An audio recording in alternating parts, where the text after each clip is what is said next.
Okie dokie. We need to talk in our inside voices today. Welcome to the Unstoppable Force podcast. I'm Guy. And I'm Rob. This week we're going to be talking about the future of phones and wearable tech and where that's leading us. Then we're going to go over VR and all the cool, new, fun developments in virtual reality.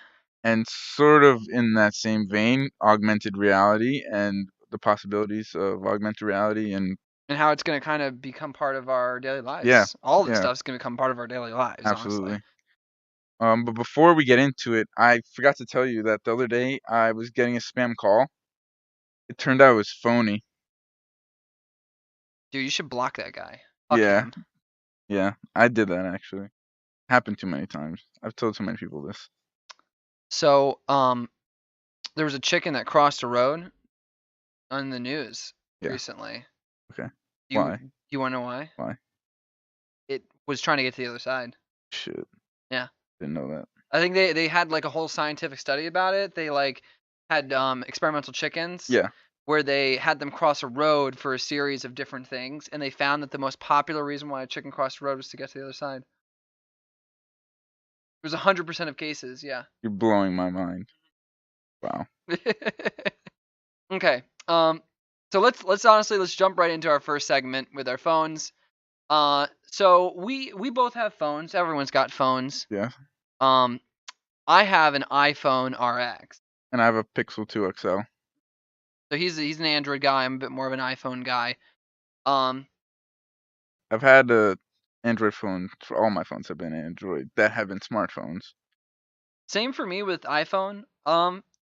Interestingly enough, I don't specifically like the iPhone more than the Android, but I definitely think it's just cleaner than the Android for sure. And I do like that. And I originally did get the iPhone, so I kind of have like a lot of money, I guess you could say, like You have a wrapped lot of up money. into it. Like, like when you buy like a ton of apps and games and music and things Yeah. like that, it doesn't really transfer over. So Oh, that's true. yeah. Yeah, I just don't like Apple the way they have all their specific cables and chargers and That is software, and annoying. iTunes is a pain in the butt. You can't really do a lot of like custom I don't really use things. iTunes at all, though. I don't Me not neither. like iTunes. Well, they definitely transitioned away into like music, whatever, like Apple Music. Mhm. They have that. You're not really going to be using iTunes anymore. Nobody really buys music. They're all streaming it. Spotify kind of took that space, and then Google and Apple try to like make their own competitors for themselves. Beyond like Android and iPhone, though, I mean, there's a lot of really, really cool stuff coming out that's gonna. I think it's gonna kind of open up the market to like almost like a new form of competition, because we're delving into like an area where nobody has really like knows what's right and what's wrong, and it's just gonna be experimenting, which is gonna be really fascinating to kind of take a step back. Yeah, they're looking for a new direction. Definitely, they they all like jumped on board with removing the headphone jack, making a notch, trying to get the most real estate on the phone. But like now, what's the next thing to get the most real estate other than unfolding it? Yeah. So foldable phones are what's next, which is gonna interesting. I've already started to see some of the limitations too. It's kind of like with the first go around. There's gonna be mistakes that are made. I think the first one that's coming out is this month, right on Yeah, April 26th or something. The Samsung. Samsung Galaxy Fold. So I think with theirs, there was some news about like there possibly being like a crease that's left there after you've like opened and closed it so many times and stuff. Yeah, well, so that kind of came up when Huawei kind of presented theirs, and there was a video that wasn't very flattering that you could see a crease in it. And then Samsung came out with a video that they made that basically was a marketing video so that you would see every beautiful inch of it and not see this crease. So then when a user actually got their hands on the Samsung Galaxy Fold, they showed it when the screen is off, you can see a crease, but when it was on, you can see the person using it. It kind of didn't look like there was a crease. And I think that if it doesn't interrupt or get in the way of the usability, and And it's while it's just when you on, open it, that's all that matters. yeah, exactly. When it's just off and it's open, it It doesn't kind matter. of almost reminds me of like you know how like most people, I feel like almost everybody's had like at least one phone that's broken, like had the screen break, or at least like one device.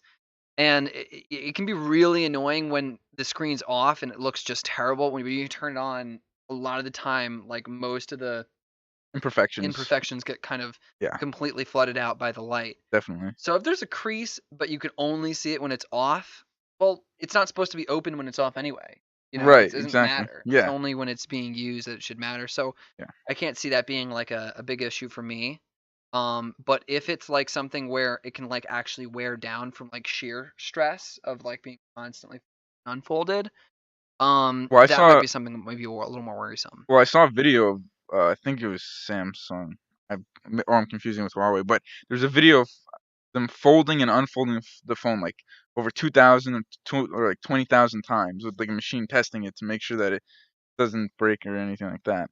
And I think this also is going to help with because like screens are glass, right? Everything's been glass, but now you have this screen that is like pliable and it's probably more tough to break if it drops. I feel It's like it'll be tougher to break when it comes to like dropping it, yeah, but it may actually be more likely to scratch though, because we may have traded off the flexibility for hardness. for the hardness. Trade hardness for flexibility rather. Exactly. Yeah, Yeah. that's So okay. like I know that with iPhones and Androids, it's a glass screen. I think it's called Gorilla Glass, right? Yeah, And I mean, this stuff, it's been like rated to not be scratched by like up to I don't even know. I think it's like an 8 or something on the wow. hardness scale. Yeah, yeah. It's like pretty high. But I can't imagine them being able to create a pliable plastic that's not going to, trade off that same level of hardness. Yeah, well, I think the thing with the foldable phone is that when it's open and you're using it, there's not really a chance of you scratching it like you're putting your phone in your pocket. When you're putting it in your pocket, you're gonna fold it up. So the screen on the outside, That one at might be least for glass. that's Samsung. So Samsung's when you fold it, the foldable screen's on the inside, there's a small screen on the outside. But for Huawei, the screen that you fold, it stays on the outside. It folds, it bends around so that you can have a dual screen on each side of the phone. So when maybe with that phone you put in your pocket, now you're losing out on the hardness. But for Samsung, if it's more pliable, they don't have to worry because it's folded up and you're not going to scratch any keys or anything on that phone because it's folded up in your pocket. So then maybe the Samsung one will just end up lasting longer than the Huawei would. Right. So it's kind of like the idea of exposing the bendable part of the phone to like the environment essentially. Right. 'Cause it's like I got to put my keys somewhere. And if I only got two pockets, one of them has my phone in it and the other one has like a I Wallet. don't know, a thick wallet in it, Yeah. and I put my keys in my phone pocket, it sounds like to me that plastic is going to scratch. Yeah. But I like the Samsung's approach. I think is going to end up being probably the more um Long lasting, possibly. long-lasting one, and Yeah. probably the one that we're going to see more people adopt going into the future, where essentially the part that's folded is kind of closed in Yeah. like a book almost, Yeah. and then the part that's not is going to be like that same glass that we're used to having on our phones now. Yeah, well, I also saw specs, at least, I think they were leaked from Motorola. So remember the old Motorola Razr phone? Hmm. That foldable phone? Well, now they're gonna make that into a smartphone that's gonna be the same shape, but the whole inside is gonna be a screen that you fold inward Yes, and a small screen on the outside. I saw So that. so It they're looks going with super cool. that Samsung approach too, having that foldable screen on the inside with the hard screen on the outside. I like that actually better than both of these because it's actually smaller when you fold it up, like half the size of a normal phone Yeah, it's kind of in going height. back to that. Like, I remember it was kind of interesting growing up while cell phones had kind of just started. We kind of saw them start out as this, like, in the 80s, this gigantic tank. And then it just, from that point all the way to like the first smartphone, basically, we got just smaller and smaller and smaller and smaller. And at some point, we had phones like the size of what, like half of an iPhone, less, Yeah, and they they were were just too like these tall. tiny little flip phones, and that was what everyone was craving after, was like the tiniest phone you can get. And then once it swapped over to screens, when the Then whole phone was a screen. Yeah, exactly. Then it's like, oh well, I want a bigger TV, I want a bigger, yeah, it's you want to experience that in a larger size and it gives you more range. So people demanded a larger screen for that. But now that we can fold it, I think it's like the first time ever where there's a meeting of those two philosophies of design. yeah. Because I had the Nexus 6 where that was on the edge of being a tablet, where tablets were like 7 inches, 8 inches, like screen, and I this was like 6.5 at least screen, and it was like, all right, well, is this a phone or is it a tablet? So when the screen gets so big, you can't fit it in your pocket, you can't really put it anywhere, you gotta watch out.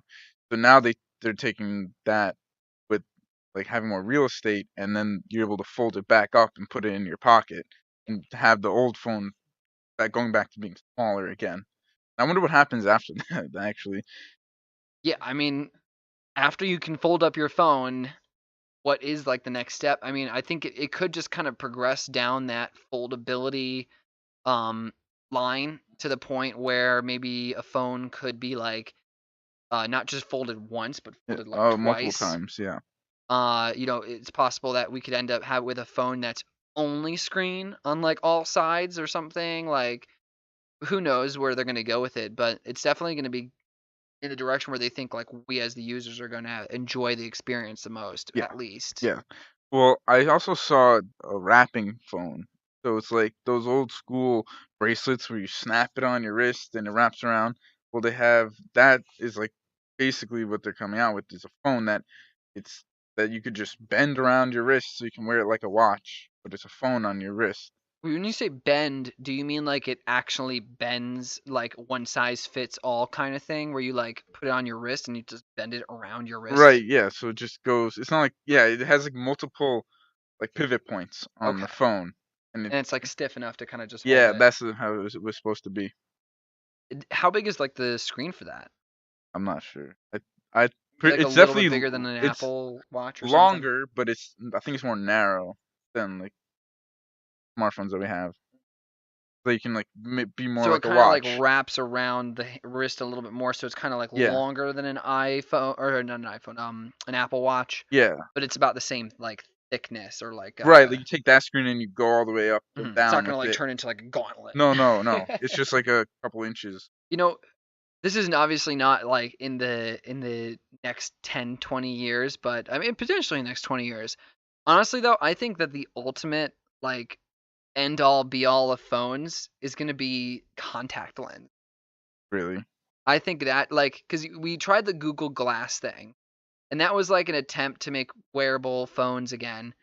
Um and I think that the wrist like having things on your wrist is going to be interesting too, but that's not really going to be I think usable Hmm. enough to outdo a full-fledged smartphone.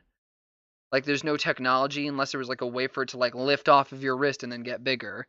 Um actually with the foldable technology, we could see like foldable ones where you can like almost fold it out, Yeah. which would be kind of cool.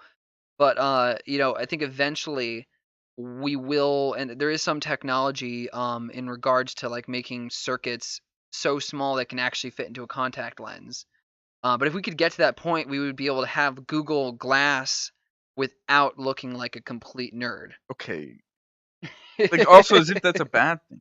No, I mean I'm just making a joke. But just the idea of like the convenience of just having something you just put in your eye and you can just like use Yeah. it all I with mean your head. I mean that would be nice.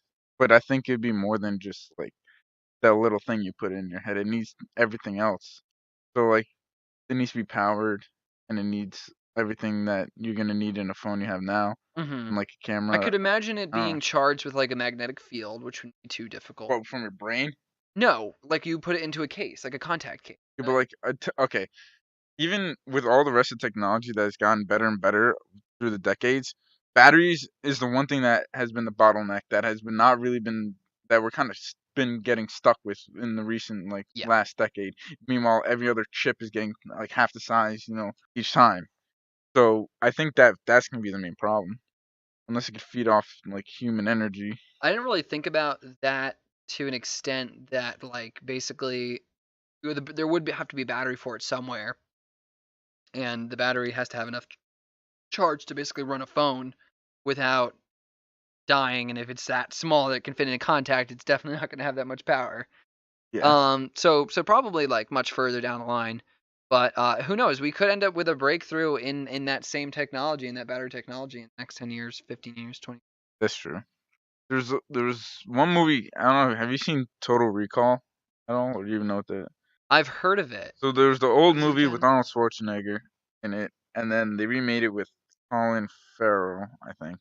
And basically, it's in the future, and one his the phone when because he like doesn't know where he is or what he's like, he kind of wakes up from like this, and he gets like a phone call on his hand where the dial pad is his hand, and his pinky is where you're talking to, and your thumb is where you hear out of, like, when people sign that they're talking on the phone when they're talking to you, telling you a story. It's like that when you're talking to your pinky and you're hearing out your Hmm, thumb, and it has like the number pad on the hand. that's And interesting. then what he does is he cuts out like of his like his wrist or his thumb, and he pulls this just like basically buttons out of his hand. So it was like his palm was the screen, but the buttons were like LEDs all inside his palm of his hand.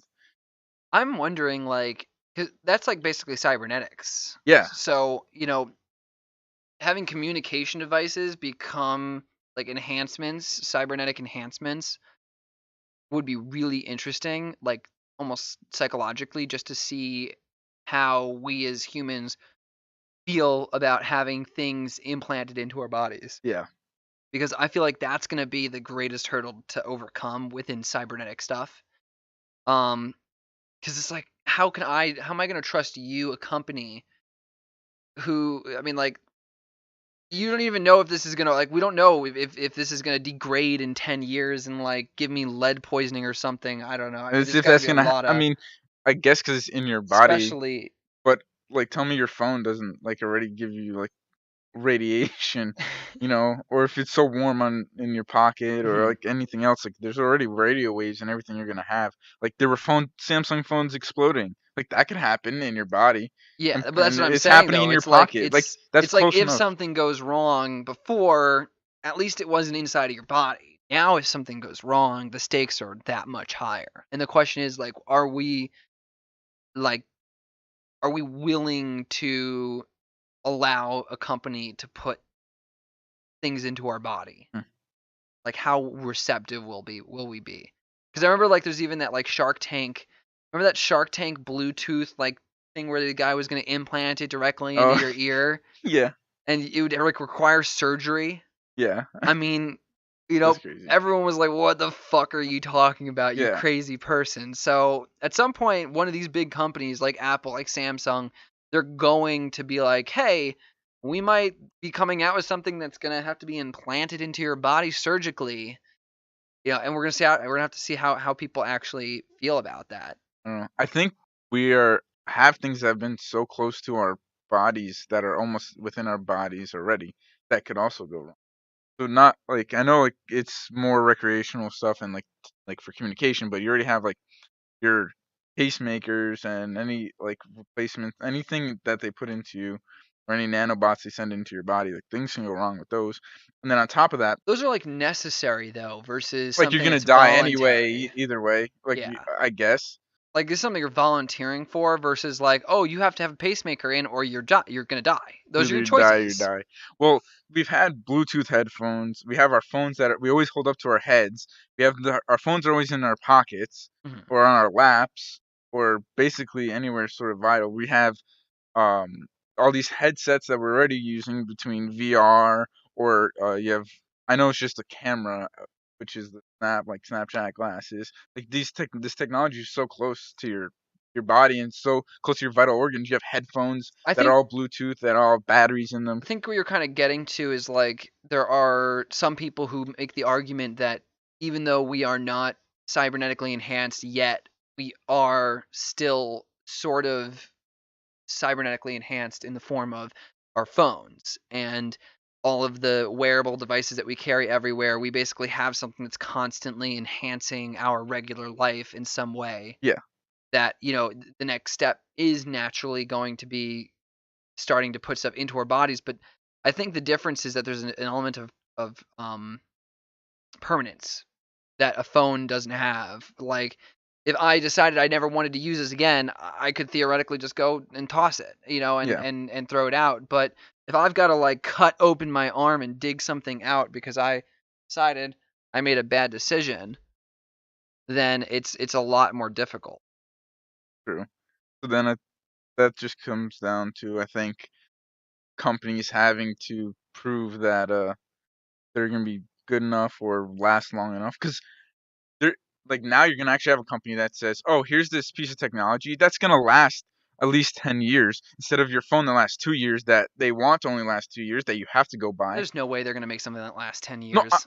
yeah, but, like, in order to market, to be able to put it in your body, and then guess what? Once you have something that is ingrained in you, now you're stuck on their marketplace. You have to buy all their stuff, all their like, to be able to charge, you have to buy all their cables. Now you're stuck in their ecosystem, essentially. So it's Hopefully the the best thing that they ecosystem want. itself will get better Yeah. between now and then because I think people are retaliating a lot more than they used to, and I think that's the internet's fault where we're just not accepting of business practices that don't favor us in any way, I guess you could say.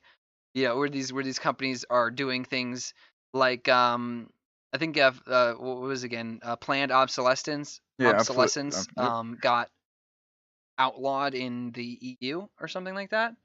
Okay. Um, but I think we're gonna continue to see like both governments and people be more and more frustrated with bad business practices, especially if now our bodies are gonna be the subject of their new technology. Yeah. Yeah, I think it'll be to try to actually make it better for. Well, what do you guys think? Let us know. Are you guys excited for foldable phones? I mean, it's basically this year. Like Yeah, it's on us right now, and it's gonna cost a lot of money. But we're gonna laugh at all our friends that buy it because mhm. because it looks cool. I'm definitely not getting in on the first Oh, wave. hell no. No, Second gen, maybe. Depends. we'll see. I mean, the first gen will decide whether or not second It gen's even exists. Yeah, I viable. know. True. Well, usually second gen comes out. Apple comes out with the first gen, says they made it first. So then everybody has to hop on that and say how good the Apple one is anyway. So that's my prediction. Happen. Probably. But yeah, like which of the new phones is most interesting to you guys? Because there's a lot of new foldable phones coming out. And that's pretty much it. All right. I think we should get on to our next topic. Yeah. So the next topic we wanted to talk about was the future of VR. So VR has been improving kind of not slowly, it's still very fast, but it's like kind of just been chugging along, and each new release, every new like iteration of technology of the hardware, things are improving. Um, but there's still so much potential. Yeah, that we're not even touching. I think it's just like, oh, it's a gimmick for gamers that just want to do this thing, and it's like, oh, every like one of your friends in the friend group has VR, just so we can all try it, and let's say it's cool, but then it sits there and doesn't really get used that much. So I think that there has to be more applications for it. There's like simulations where you can go on like a roller coaster, and those are fun entertainment. In fact, actually, you can go sit courtside in basketball. So when it gets implemented more like that, when you can go to places that you can't, let's say it's too far away, you can't travel to there, or you can't get a ticket, but now you can just be able to go sit courtside, your favorite team, or go watch a concert live, feel like you're there. There's That even that I would get think YouTubers who like go on walks in like crazy places around the world and like specifically with the intention for people to watch their videos in VR so that they have like really high sound quality and stuff like that. They were like made for VR videos right, where you which can like go caving or something. Um, but honestly, I mean, I think that even though we have all those things, that's not really gonna be the primary use. yeah, I guess you could say like the primary use. Um, because at the end of the day, they're all kind of gimmicky. It's like, oh, I can ride a roller coaster in my VR headset, and then you do it once, and then you go, okay, I'm good. I don't need to do that again. I think It's not that crazy. that's only because it's only like glasses on your face, and you can't really get the same effect of turning all the way sideways or upside down and feeling the real G forces that you would feel. Like even in a driving game in VR, you can't feel going 100 miles an hour when you're just sitting there in your living room or whatever. but you can look around, and it looks like you're going that fast. So I think the other technology around just the headset and just improving the performance on it needs to happen. I think we need like gloves that can feel in VR, or treadmills, omnidirectional treadmills. They already have it. They made one. That was for what was that movie? Ready Player One, and that was in the movie, and that's a real thing. That omnidirectional treadmill, but it's so big and it's so expensive, so it's not commercial yet. But that in the future, it definitely is going to happen, and it's going to get more people on board because it's kind of dumb. You have like a 5 by 5 area you can walk around in your living room. You can't really go far, but if you can walk forever on a treadmill in That's gonna be a big VR, then difference. then you feel like you're actually walking around in the world. It's more immersive. Yeah, like imagine that really will be a cool moment. Like even though the hand stuff is really cool and there's other parts of VR that are really cool, but just the ability to actually like take steps, walk around in a virtual reality world, I feel like is gonna be one of the coolest feelings when it eventually we can get to that point where it's good enough that it just feels like I'm like walking Yeah, and yeah. I'm seeing my character walk. You don't have to worry about like stability because I know at least this like one treadmill it has like a support. You kind of gotta like make sure you're balanced right to start walking. Then once you get used to it, then you're good because it moves. It has trackers on your feet, so it knows when you're stepping. But if you like try to step too quickly and you're not used to it, you'll get tripped up or you like walk off the edge almost and like bump into the like little rail that they have on there. So once that's improved to be able to walk as if you're walking around, then I think that'll be even better. Yeah, I guess I could imagine like the form that I at least I would feel comfortable using would probably have to be like very flat to the ground, so it's not like big contraption Yeah, you step on. It's just like one circular pad, step on it, and then it doesn't matter which direction you walk in, it'll just turn in that direction, and if you turn around, it'll start moving in that direction. It's going to be pretty impressive though. If once it gets into households where it's actually being used by most people who have VR, it's got to be phenomenal. right. And also it will help if people don't have a lot of room. So if even if you do have room to put your VR now, because it's a big area. Like you clear out got to move the table out of the way so you have enough room to walk around. But now you can just put it in a little corner. You don't have enough room right next to your bed. Then you just stand there. You don't need a whole room. So there is some more like very immediate new VR situations happening around the world right now, which is pretty cool. One of them is VR theaters. So not like movie theaters, but like almost like rather like VR arcades What do you mean by where that? it's like buildings or like theaters specifically set up so that people go to them and then they pay in the same way the theater works. They pay like a ticket and then they get to go in and experience like in a small like VR room essentially. They get to play whatever that game is or experience whatever they're paying for as an experience. And then once their time limit's done, they have to come out, and then I guess they can pay again for more time. I think that's how it works. I guess it depends on the game too. I know. So it is sort of like an arcade Yeah, in a sense, but you can probably do more different experiences than just games, yeah. right? I think gaming is like the main one right now, but those are actually growing in popularity, and they're starting to like kind of show up in more touristy Uh-huh. areas. Resorts. Yep. I've seen them. And like I mean places are just building their own. Some resorts I know we go to Colossal Con every year, and they actually had in their resort a little facility for it, a couple rooms. I've never actually gone to one, but I don't really know of any in the area. Plus, it's usually very expensive. Usually like $100 or more just to even go in. Well, do you pay and then go in and then you get whatever to do whatever, or is it like per experience that you do it? I think it would probably depend on where you go, but it's probably either a timer or like you. I got to imagine it's a timer because if it's like a game, then somebody could just suck at it and then be Yeah. in there for 8 hours. You can't really do that. So it's probably like for however much time you want, you got to pay like a fee per hour or something. Um, but that's like kind of one new interesting thing that's popping up within VR. It's kind of making it a little more mainstream. and giving people like another option because right now it just costs so much money. So if you don't want to spend the $800 it costs to get a Vive, you kind of have to go to one of those arcades. So at least it gives you an option that doesn't force you to spend that much money. Then again, you go 4 times, and now I mean, better just bought it.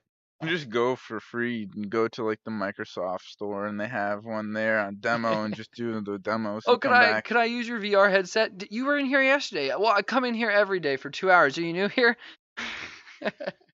Hey, It's just part of my schedule. I got to come in and play some games on your VR hey, headset. they can't say no. Come on. I'm considering buying it. Yeah, I've I just still really don't wanted know. to test it out. Yeah, Yeah. I'm trying to work out every bug, know which exactly problems that I do or don't like with the headset. Another really cool thing that I think we're going to see having the biggest impact on VR in like the near future though is actually Boneworks. And I think I talked to you about this, but it's a game Okay. and it's made by I don't know how to pronounce his last name. It's like Brandon Leitch or something. It's the guy who used to work with Freddie Wong. Okay. But he came out with a game called, or is coming out with a game called Boneworks. And essentially the physics engine that they like have created for VR does a lot more assuming of the locations of your body. Okay. So it's like as long as it knows where your hands are, it will actually assume the rest of your arms and like everything else. Okay. And it apparently leads to like much more realistic tracking and physics for your body. Okay. So like you could actually like pick up like a, let's say it was like a staff. You could actually pick up a staff and then like have it with two hands and like swing it as if you have like control on the pivot points and such with your Okay. two hands. And you could even like spin it with one hand or like flip it up into the air and then catch it exactly, where you would have to catch it. Um So this is a game or is this a technology that so it's, I would say that most people are considering it to be a bit of a technology. so that like other What's You were gonna developers say can a use word. it? What was the Oh. word you were about to say? Like a technology. What's the word for it? Like a display and a um Oh, looks like not like a demo. uh almost like a demo, but another word for it. Like, I guess it's a demonstration, so you can say like a demo. Well, because I feel like it sounds like something that could be applicable for other developers of So games to use this I think to make. Steam worked with them to some extent Okay. on this project, Yeah. so it's possible that they'll end up licensing a lot of the physics engine information and Yeah. such. I mean, that would be like that development is just what would improve VR without having to add other physical parts to it. VR Yeah. does all internally. But like this game will even, for example, you're shooting a gun and you want to bring your other hand underneath the barrel to give it more stabilization. Like you can literally just put your hand under the barrel and it'll do it. Like so there's just a lot of these really features, like really cool features that we have yet to see in any VR. That's gonna kind of open up the door to new ways of using that technology, that software, to create these experiences that are gonna be even more cool than Yeah. previously. Yeah. The one thing I still get caught up on is walking because even like the best games or the best I get yeah games the walking mechanics are just horrible. Yeah. Then you need to just aim and then teleport or like walk your avatar around so it's just in front of you and then you end up there at Mhm. some point. Unless either that or you're like flying around like I think in hovering. this one you just walk by hitting forward on a D-pad for the first time or something. Like, God forbid we go back to using analog sticks. Yeah, No, I personally think that that's the direction that VR should have taken. I don't know I why they agree. did the teleport thing. Like, you can use a joystick.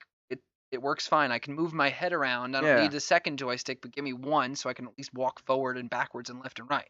Well, the problem with that I think is if you're walking backwards and if you turn right, are you gonna turn backwards the way your head is turned or backwards that same direction you were walking That's backwards? true, I think actually. that could be the problem. Yeah, I think that's part of it. So I guess that's why that this new technology is also helpful because it can tell if you're turning your head Or your or body. your body. So if I turn my body, it will turn my body, but if I turn my head, it won't.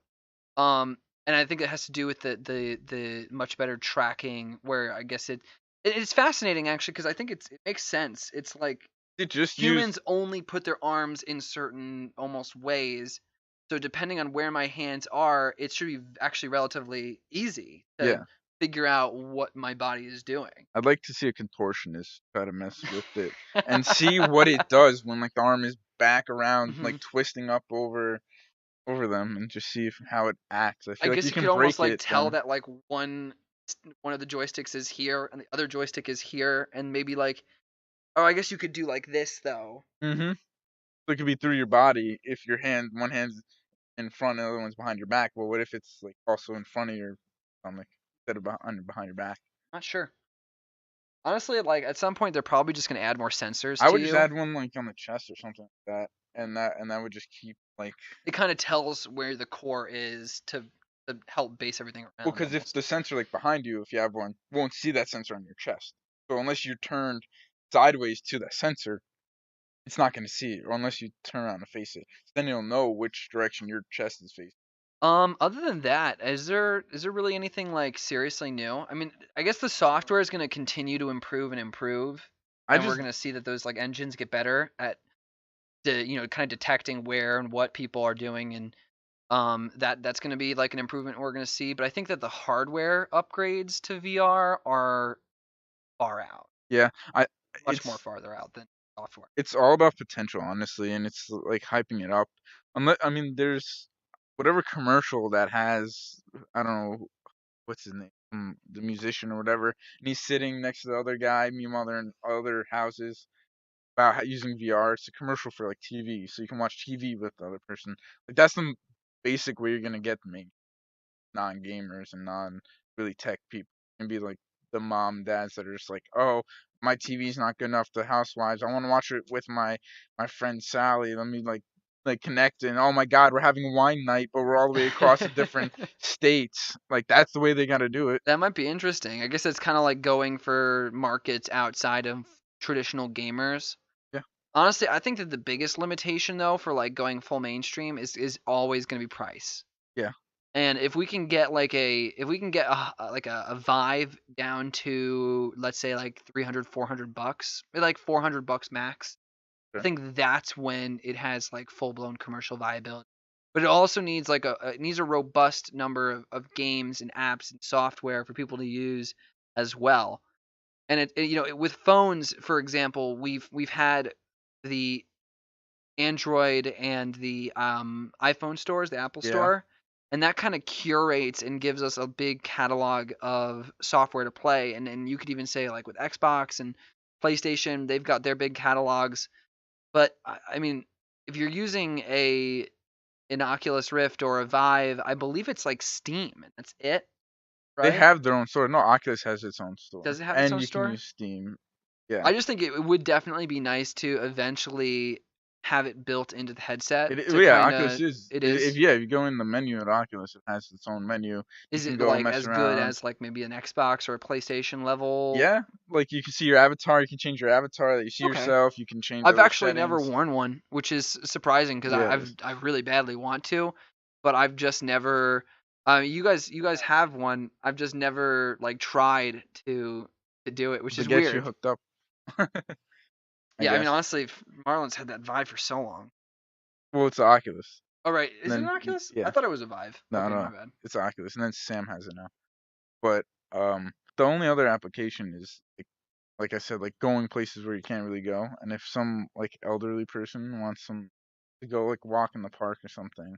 Yeah, they could be like dying of lung cancer and laying in bed. Hun, do you want to go to the park for one of the last times before you die? Oh man, you can also like It see just your went your dark. dead spouse. Yeah, your deceased spouse in Uh-huh. VR. That would be weird. Like, oh my god, imagine like we get to the point where we can actually like scan somebody's brain and then recreate it in Mhm. AI or something like that. Like somebody could take their Yeah. somebody who's dead, scan the brain, and then like create an entirely Yeah. virtual version of them Yeah. and then just live the rest of their life laying in bed with a VR headset on talking to the person they love. I mean, if Oh that's boy. yeah. Honestly, a lot of this technology is going to start stepping hard into morals and ethics, and when it does, it's going to be interesting to see how we take. I agree. So tell us, guys, what you think. was is the most interesting new thing that might come out of VR. What would you use it for? Yeah, like what um new way of using VR would you like to see? Like what new application of it? Because it's definitely true that we've only scratched the surface. Because video games is not the only thing that No. VR is going to be good for. Well, yeah. There's just so many experiences that you can have using VR that you would not be able to otherwise have. Okay, so what's our next segment? As augmented reality. So it's if virtual reality is reality that's entirely not real. Augmented reality takes a reality around you and augments something in front or within it. So I guess like augmented reality is basically when they take something and they put it into the real world that you see through some sort of Lens, technological yeah, device. usually Yeah. lens, or you could be your phone. Like they have Pokemon Go did that. Like one of the like Pokemon Go really honestly made AR a thing in our I d- modern world, I feel like. I don't think so. I feel like it It before didn't that go anywhere from them. Like after that, nothing happened. I think what it did so what I mean more is not that it like it didn't break any new ground, it didn't create any crazy new software or No, anything like that. It did none of that things, but I think but what it also did didn't. is it identified a market. For example, if I'm starting up a business and I go, what are the different sectors I could go into? Oh, Pokemon Go just made over like $10 billion in a single month of releasing Pokemon Go. Well, oh, their stock doubled in price. Like, oh, this sounds like something that is definitely going to be big in the future. Let's invest money into this and get some venture capitalists and come up with some idea. And I feel like that's why following Pokemon Go, we started to see so many more companies start developing augmented reality software. Really, like what? It kind of like proved the viability No, of the but like market. what? Which companies were doing that? That weren't doing that before, and I that were just doing software that and not the hardware of augmented reality. I don't have like hard I don't. research or anything like that. It's mostly anecdotal in that I've literally had not seen any augmented reality software or apps on the store for iPhones or Androids, and only since Pokemon Go came out have I continued to see more and more and more examples of augmented reality. I guess I see some games But in like a even sense. beyond games, there's And I haven't seen. I honestly haven't seen anything else. And since like people have stopped talking about Pokemon Go because nobody's fell off a cliff because they're doing it, like nobody cares uh about this the augmented Well, reality. I think the biggest application of it is going to be games for now. I Going into the future, I mean, like I think a great cool thing you could do with like augmented reality is that you could put something into your lens and it could track the images and figure out where something is. So like for example, like uh, uh in the future, whenever you buy like let's say I don't know like a lawnmower, instead of it giving you like a manual, it'll give you like an app instructions. to download, and you literally just put like the screen over the device, and it'll just start highlighting things and Right. telling you what each thing is, and then you could like go through the list and hit the buttons that they tell you in what order or whatever. Like there's definitely really vast applications for AR. So I want to come back to something that I actually forgot that has AR and Google Maps just came out. Augmented reality for when you're walking around, like you're walking in the city, and you don't know where to go. It has like arrows on the street to show you where to walk on your phone. And they like there was sort of a beta that I like. They sent it to me. I know if you're like some sort of like local guide or whatever, if you like use Google Maps a lot, they send it to like a lot of those people. I mean, I didn't get to use it yet, but I guess that is sort of an example of what it I could be mean, used for. anytime you use your phone and you could just get extra information from whatever you're looking at through your phone, I think that that's something that especially from business, I think that's where we're going to see it flourish the most is businesses using it for marketing, advertising, Hmm. like interactive advertisements, Yeah, yeah, things that you can like, sort of do something with. yeah. Like you see a poster that's for like Avengers, but then if you're wearing it, and then it just pops out, and Hmm. like now you have like Thanos fighting Captain America right in front of you as like a trailer right in front of you while you're walking. I think another cool example of augmented reality that I remember recently was during League of Legends Worlds last year. Uh, they had this reveal of skins called the KDA skins, which were basically K-pop star versions of 4 of the female characters from League. Okay. And in the finals, I think it was in South Korea, they had the 4 singers who were real humans come out and sing the song. But then they also had the 4 League of Legends characters themselves come out and sing the song too, but they were augmented reality. So like Like some of the people in the audience were looking at it, I think through their phones. Some of them had actual like headsets on, and then other people could only see it through like the big screen yeah. above the Hmm. I guess like the stage. Right. So But it was like enhancing the entertainment value of that event. yeah, so we can bring back Tupac instead of putting him on a Yeah. projector. We get to actually have an augmented reality at a Exactly. concert. Okay. Yeah.